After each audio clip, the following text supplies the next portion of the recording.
Hello and welcome to my channel on YouTube. In today's lesson I'll be showing you the guitar chords and strumming pattern for the song Jeene Laga Hoon from the film Ramaiya, Vastavaiya.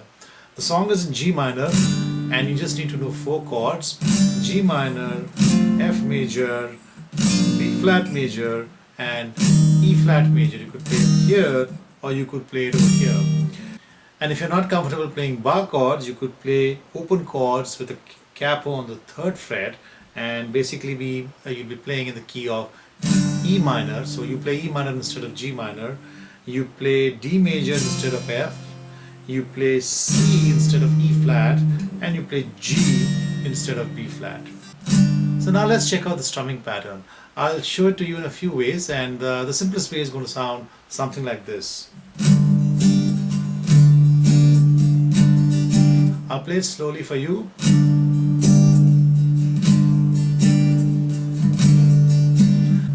So really that's an 8-beat pattern which has been used in many songs. I've shown a few of them, including songs like Chura Liya Hai, and I've also posted a detailed lesson on different kinds of 8-beat patterns. So if you want to know more about how to play this, you could refer to that. So let me try and play this pattern very slowly for you, and you can play along with me, and I'll call out the stroke numbers. So remember, it's an 8-beat pattern and the stress is on strokes 1 and 4. 1 is a down, 4 is an up.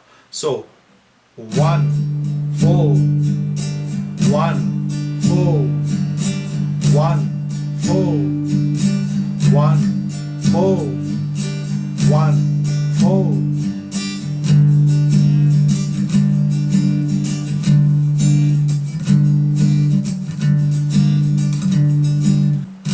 So that's how it's going to sound if you want to play it very simply. But if you know how to mute chords, so instead of sounding a chord like this, you're able to sound it like this, where you lift the fingers of your left hand off the fretboard, but just keep touching the fretboard lightly. It's going to sound like that. And let me play it for you, and then you'll see how it sounds. So those are the very same strokes that I'm playing, and I'm again putting stress on strokes 1 and 4, but it sounds nicer because I'm able to mute the chords. So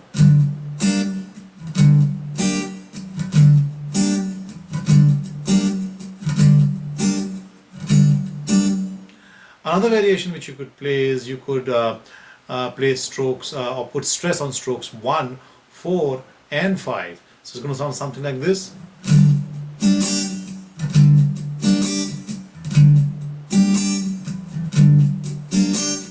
And of course you are muting the strings, the chord on strokes 1 and 5. So 1, 4, 5, 1, 4, 5.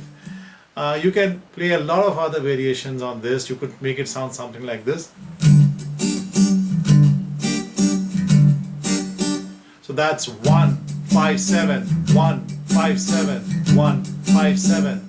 And on each of those 3 strokes, I'm muting the strokes. Also remember, if you could play the first stroke on the bass notes, which are the strings closer to the 6th string, it'll sound much better. And for the other strokes, you could play on the higher strings. So those are the strings closer to the 1st string. Now you would see that I am constantly moving my hand up and down, and because I'm doing that, in between each of these strokes, I'm still producing a sound which is something like this. This is actually like a dead stroke, so basically my fingers are touching the strings here, but they are not fretting them completely.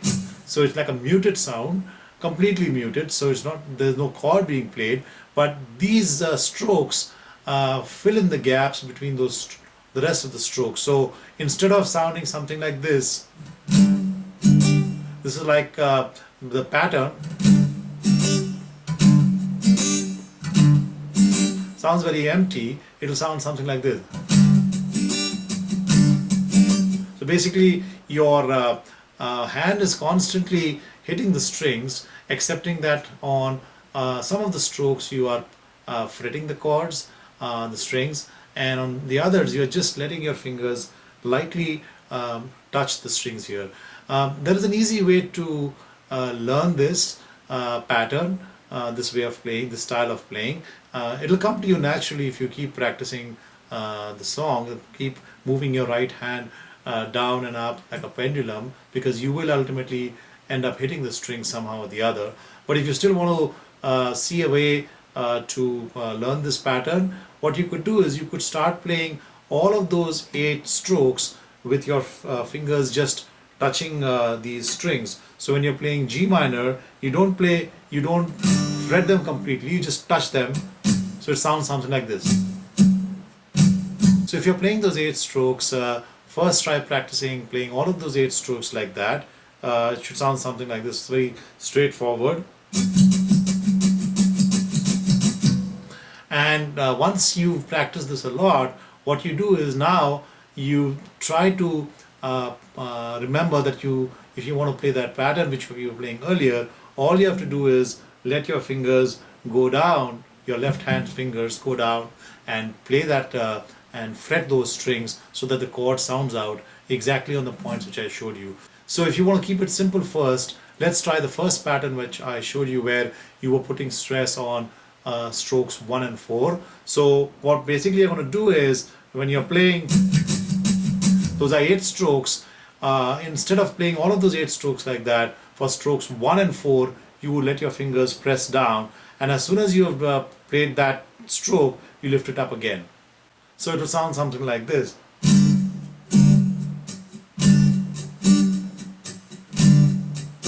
I'll play it slowly for you.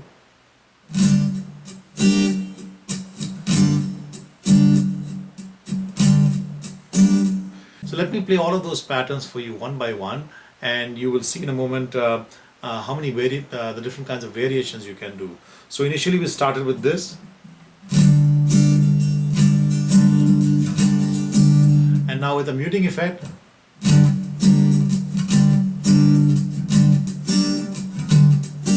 Another variation.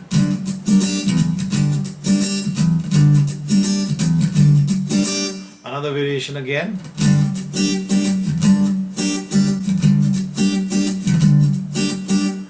So those are some of the variations that you can do with this pattern. You could try a few more on your own. So now we know the chords and the strumming pattern. Let's try and play along with the backing track. मेरा दिल और तुम हो यहाँ, फिर